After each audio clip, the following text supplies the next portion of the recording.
Ever since Silent Hill F was first announced, people have been arguing what the F in the title stands for.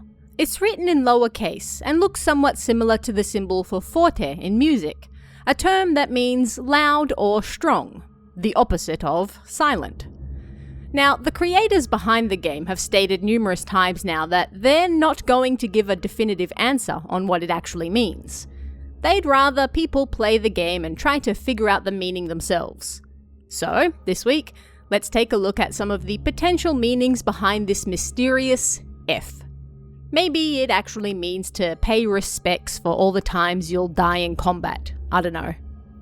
This video will largely be spoiler-free, but if you haven't touched the game at all, then of course, you can expect some things here to perhaps spoil aspects of it. Tread with caution. Now, on a very obvious surface level, the F could of course mean female. This is a game about a young woman in 1960s Japan who is struggling with what's expected of her. The traditional role of women at this time is to marry a man, join his family, run a household, raise children, etc., etc. As we learn through playing the game, Hinako is massively opposed to this role that society has deemed correct for women, and she fights against it, quite literally. Hinako doesn't want to settle into the role that society expects of her simply because she's a woman. She wants to be her own person, make her own decisions, and not be forced into a role simply because of her gender. Thus, the F could represent female or even feminine. The entire game is about her struggle with that. Another obvious meaning could be flower or even flora. After all, just look at the cover. Whereas the Silent Hill games set in America tend to portray the other world as being a rusty, grimy sort of place, in F, the other world is covered in flowers. Lots and lots of flowers. This, of course, plays massively into the game. Without getting too much into spoiler territory, the red capsules that are integral to the game are created from flower components. And once Ebisugaoka starts to transform and fill with fog, well, flowers instead of rust come with it. In particular, you can see higambana, or red spider lilies, growing everywhere, and most horror fans should recognize those. These tend to bloom in late summer or early autumn, and you can often find them growing around cemeteries, where they are planted to honor the dead. It's also important to note that Japan places a strong emphasis of life and death, of rebirth, on flowers in general. Most flowers will bloom for but a short time, shining vividly with their beauty for only a brief period before withering and dying.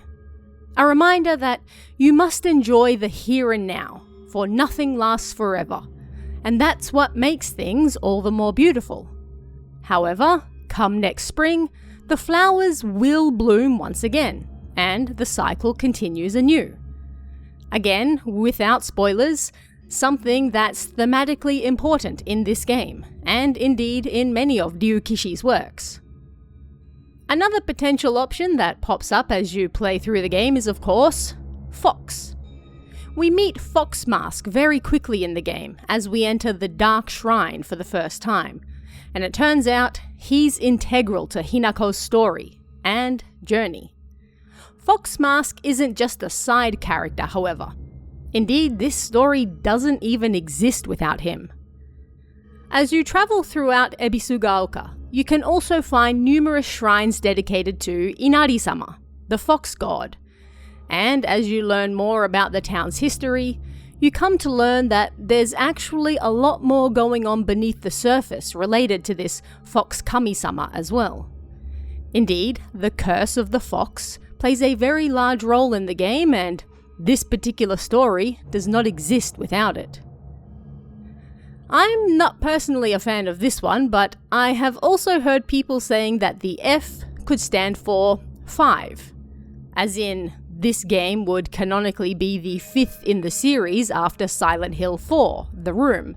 But rather than labeling it with a number, and the baggage included with that, they instead went with F. Now, I'm not a big fan of many of the Silent Hill games that came after 4, but it seems incredibly weird to me to just entirely discard them like that, especially when they arguably have more to do with Silent Hill, the actual location, than this game does. It also doesn't make a lot of sense to have this be a direct numbered sequel, but not any of those. At any rate, I've seen the theory proposed, so I've included it here. Let me know what you think. And as I mentioned earlier, I've seen forte banded around as the actual meaning for F, thanks to how it's designed. In music, this means something loud or strong. Considering that the game is called Silent Hill, and the ever-amazing musical genius Yamaoka Akira also worked closely on this game, perhaps that F really does have a musical meaning. Something in contrast to the name of the game. Is it meant to symbolize Hinako's struggle? Is it supposed to represent how she herself is loud and strong and won't go down without a fight? I don't know. You guys let me know. Yet another word I've seen bandied around is the Japanese term fukkatsu. This is a word that means revival, restoration, rebirth. All those things this game is trying to do with the Silent Hill series in general. And rebirth also ties in nicely with the flower motifs. I think this one is a neat coincidence, but wasn't necessarily in mind when it came to the actual naming, however. Now, the one term that I think is perhaps the strongest contender of all is actually family. There will definitely be spoilers here if you haven't finished the game yet, so beware. I've been doing a lot of reading on the Japanese side of the web to see what they think of the game and their theories regarding it, and I often see this word pop up as their explanation for what F means. And I agree with them.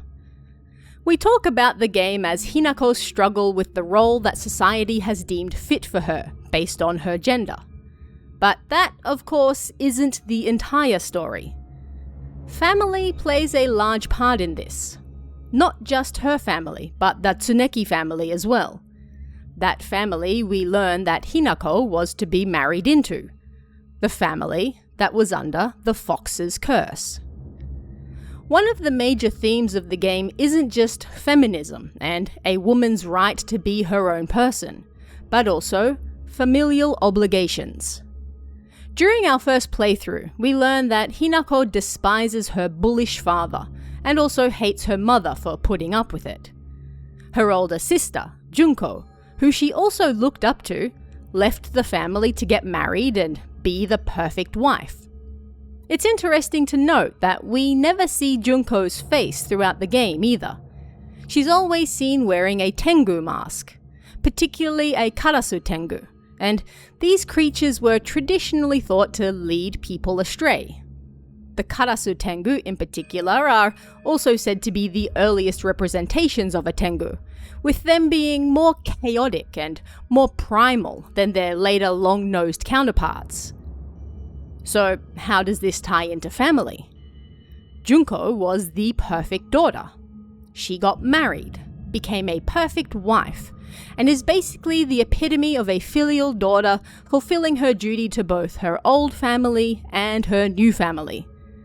But to Hinako, she lost her identity, lost her face, replaced by that of a Karasu Tengu mask, representing both the primal chaos and tradition she's now conforming to.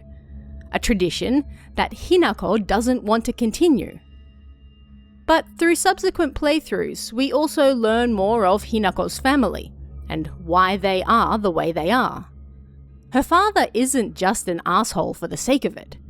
He was left in great debt thanks to a friend running off with his money, and of course, he puts on a tough act to try to hide the trouble they're in. Trouble made worse by Hinako's mother getting sick, and now he can't afford to help his wife get better. Everybody is wearing a mask, whether we can see it or not, and trying to fulfill the roles they think they should in this harsh world. And so, when Hinako's father gets an offer of marriage from the Tsuneki family to join Hinako and Kotoyuki in holy matrimony, well, he'd be stupid to turn this rich family down, right? This money could literally save his wife, and it would ensure Hinako a decent future as well.